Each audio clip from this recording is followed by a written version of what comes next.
Book 4. 3 Love Problems. Chapter 34. First Gent. Such men as this are feathers, chips, and straws, carry no weight, no force. 2d Gent. But levity is causal too, and makes the sum of weight. For power finds its place in lack of power, advance is cession, and the driven ship may run aground because the helmsman's thought lacked force to balance opposites. It was on a morning of May that Peter Featherstone was buried. In the prosaic neighborhood of Middlemarch, May was not always warm and sunny, and on this particular morning a chill wind was blowing the blossoms from the surrounding gardens on to the green mounds of Lowick churchyard. Swiftly moving clouds only now and then allowed a gleam to light up any object, whether ugly or beautiful, that happened to stand within its golden shower. In the churchyard the objects were remarkably various, for there was a little country crowd waiting to see the funeral. The news had spread that it was to be a big burying. The old gentleman had left written directions about everything and meant to have a funeral beyond his betters. This was true, for old Featherstone had not been a harpagon whose passions had all been devoured by the ever-lean and ever-hungry passion of saving, and who would drive a bargain with his undertaker beforehand. He loved money, but he also loved to spend it in gratifying his peculiar tastes, and perhaps he loved it best of all as a means of making others feel his power more or less uncomfortably. If anyone will here contend that there must have been traits of goodness in old Featherstone, I will not presume to deny this, but I must observe that goodness is of a modest nature, easily discouraged, and when much privacy, elbowed in early life by unabashed vices, is apt to retire into extreme privacy, so that it is more easily believed in by those who construct a selfish old gentleman theoretically, than by those who form the narrower judgments based on his personal acquaintance. In any case, he had been bent on having a handsome funeral, and on having persons bid to it who would rather have stayed at home. He had even desired that female relatives should follow him to the grave, and poor Sister Martha had taken a difficult journey for this purpose from the Chalky Flats. She and Jane would have been altogether cheered, in a tearful manner, by this sign that a brother who disliked seeing them while he was living had been prospectively fond of their presence when he should have become a testator, if the sign had not been made equivocal by being extended to Mrs. Vincey, whose expense in handsome crape seemed to imply the most presumptuous hopes, aggravated by a bloom of complexion which told pretty plainly that she was not a blood relation, but of that, generally objectionable class, called wife's kin. We are all of us imaginative in some form or other, for images are the brood of desire, and poor old Featherstone, who laughed much at the way in which others cajoled themselves, did not escape the fellowship of illusion. In writing the programme for his burial, he certainly did not make clear to himself that his pleasure in the little drama of which it formed a part was confined to anticipation. In chuckling over the vexations he could inflict by the rigid clutch of his dead hand, he inevitably mingled his consciousness with that livid stagnant presence, and so far as he was preoccupied with the future life, it was with one of gratification inside his coffin. Thus old Featherstone was imaginative, after his fashion. However, the 3 mourning coaches were filled according to the written orders of the deceased. There were pallbearers on horseback, with the richest scarfs and hatbands, and even the underbearers had trappings of woe, which were of a good well-priced quality. The black procession, when dismounted, looked the larger for the smallness of the churchyard. The heavy human faces and the black draperies shivering in the wind seemed to tell of a world strangely incongruous with the lightly dropping blossoms and the gleams of sunshine on the daisies. The clergyman who met the procession was Mr. Cadwallader, also according to the request of Peter Featherstone, prompted as usual by peculiar reasons. Having a contempt for curates, whom he always called understrappers, he was resolved to be buried by a beneficed clergyman. Mr. Casaubon was out of the question, not merely because he declined duty of this sort, but because Featherstone had an especial dislike to him as the rector of his own parish, who had a lien on the land in the shape of tithe, also as the deliverer of morning sermons, which the old man, being in his pew and not at all sleepy, had been obliged to sit through with an inward snarl. He had an objection to a parson stuck up above his head preaching to him. But his relations with Mr. Cadwallader had been of a different kind. The trout stream which ran through Mr. Casaubon's land took its course through Featherstone's also, so that Mr. Cadwallader was a parson who had to ask a favour instead of preaching. Moreover, he was one of the high gentry living 4 miles away from Lowick, and was thus exalted to an equal sky with the sheriff of the county and other dignities vaguely regarded as necessary to the system of things. There would be a satisfaction in being buried by Mr. Cadwallader, whose very name offered a fine opportunity for pronouncing wrongly if you liked.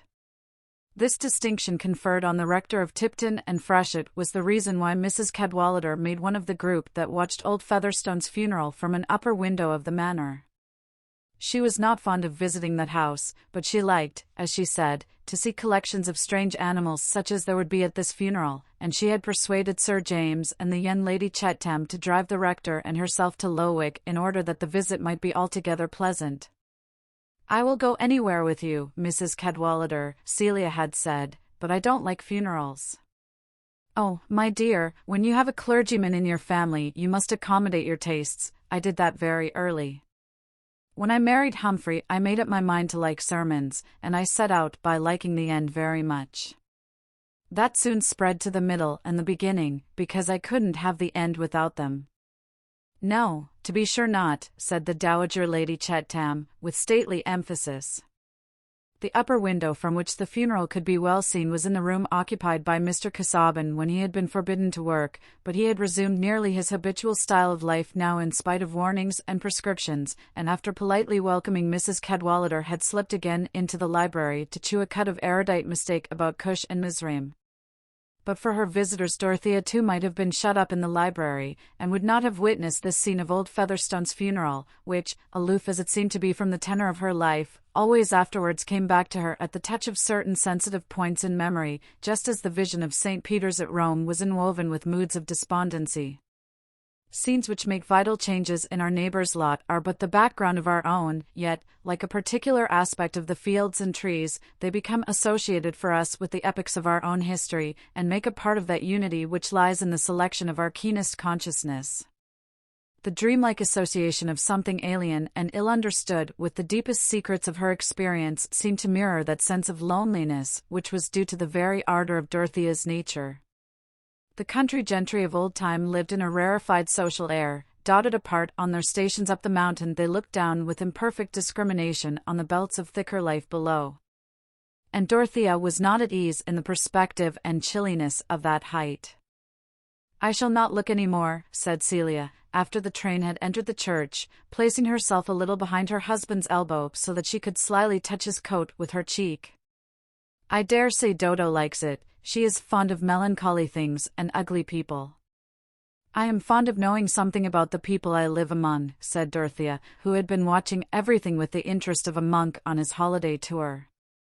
"It seems to me we know nothing of our neighbours, unless they are cottagers. One is constantly wondering what sort of lives other people lead, and how they take things. I am quite obliged to Mrs. Cadwallader for coming and calling me out of the library." "Quite right to feel obliged to me," said Mrs. Cadwallader. "Your rich Lowick farmers are as curious as any buffaloes or bisons, and I dare say you don't half see them at church.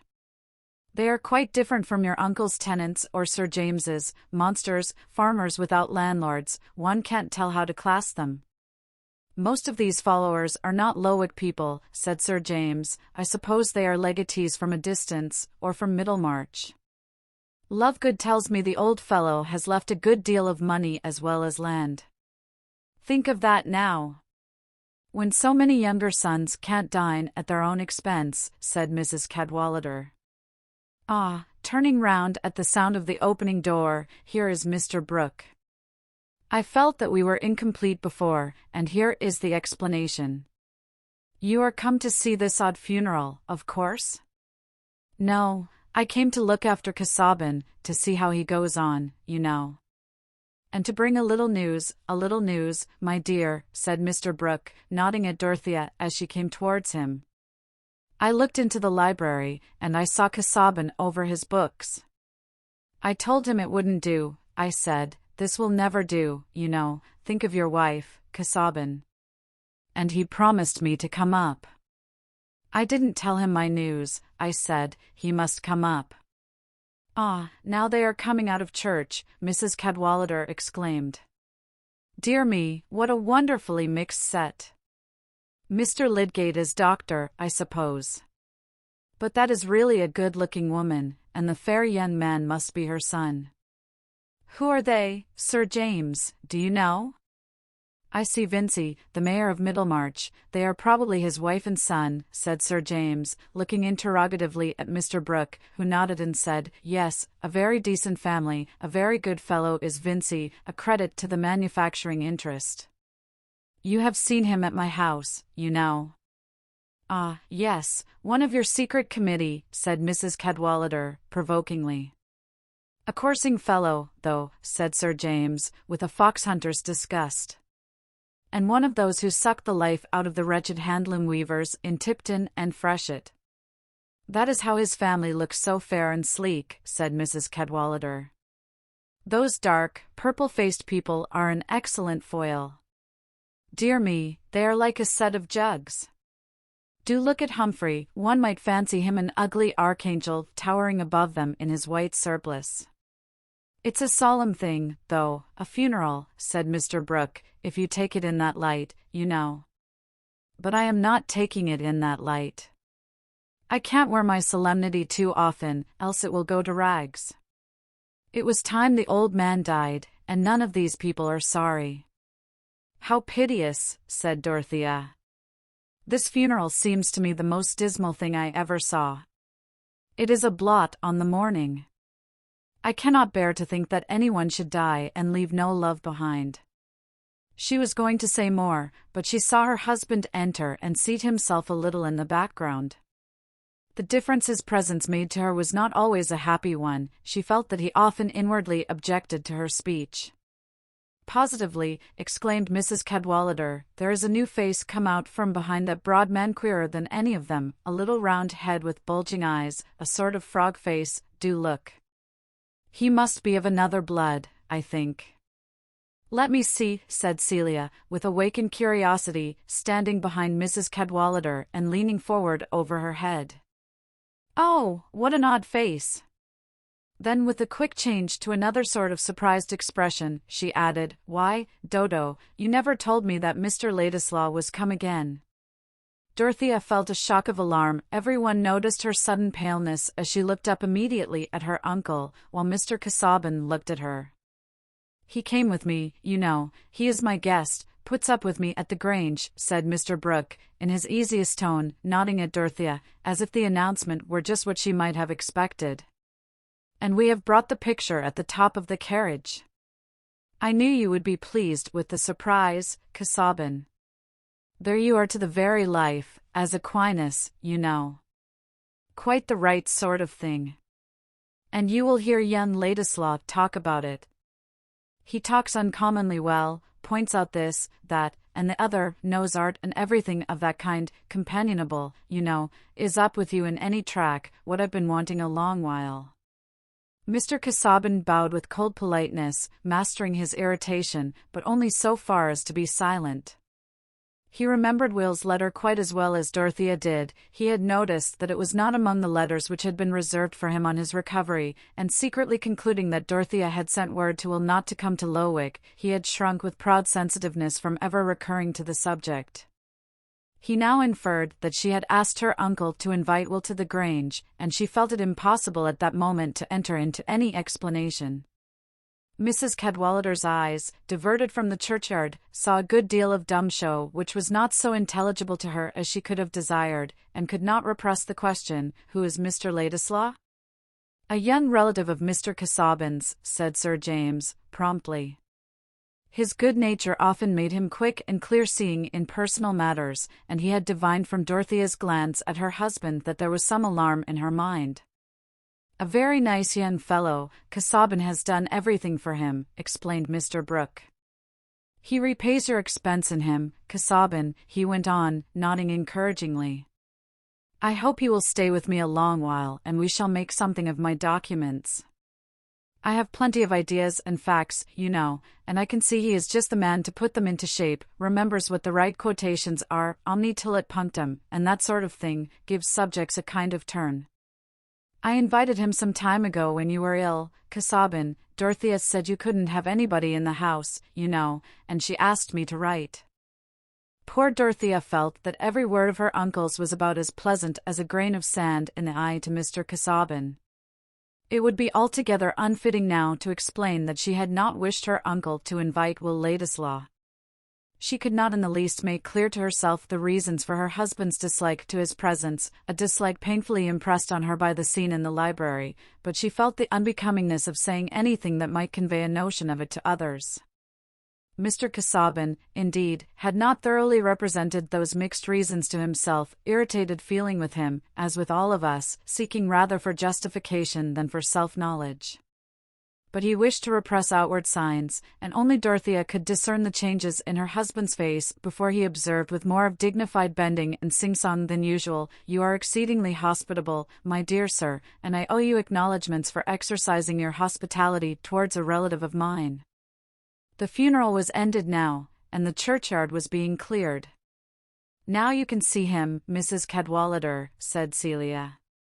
"He is just like a miniature of Mr. Casaubon's aunt that hangs in Dorothea's boudoir, quite nice-looking." "A very pretty sprig," said Mrs. Cadwallader, dryly. "What is your nephew to be, Mr. Casaubon?" "Pardon me, he is not my nephew. He is my cousin." "Well, you know," interposed Mr. Brooke, "he is trying his wings. He is just the sort of young fellow to rise. I should be glad to give him an opportunity. He would make a good secretary, now, like Hobbes, Milton, Swift, that sort of man." "I understand," said Mrs. Cadwallader. "One who can write speeches." "I'll fetch him in now, Casaubon," said Mr. Brooke. "He wouldn't come in till I had announced him, you know. And we'll go down and look at the picture. There you are to the life, a deep subtle sort of thinker with his forefinger on the page, while Saint Bonaventure or somebody else, rather fat and florid, is looking up at the Trinity. Everything is symbolical, you know, the higher style of art. I like that up to a certain point, but not too far. It's rather straining to keep up with, you know. But you are at home in that, Casaubon. And your painter's flesh is good, solidity, transparency, everything of that sort. I went into that a great deal at one time. However, I'll go and fetch Ladislaw."